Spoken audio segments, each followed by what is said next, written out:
to stand with the folks who have been working so hard on this issue today. This is about making sure that people are treated fairly.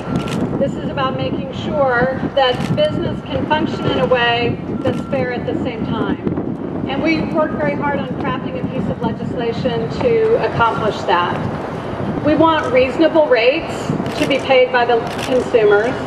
We want reasonable borrowing terms in terms of the repayment periods for those loans. And we want to make sure that we keep this business available and this product available to people in Texas.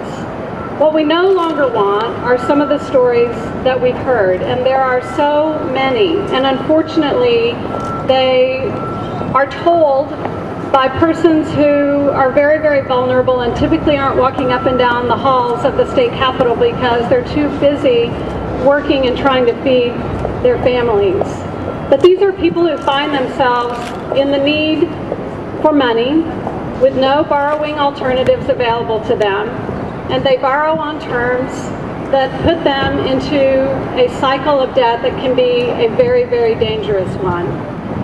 We see so many of our church groups here on behalf of consumers who fall prey to these lending services because they are called upon by their congregants to bail them out, because in so many instances they have nowhere to turn.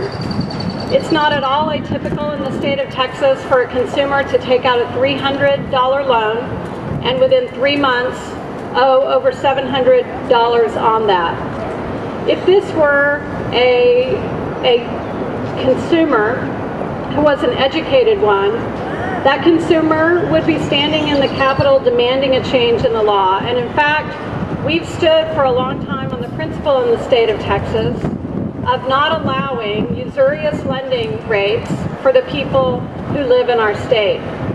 Unfortunately, in this particular instance, a category of people has been carved out. A category of people who we've said don't matter. And a special type of lending product has been created for those folks. I'm here today to say those people matter. The people who are standing here with me are here because those people matter.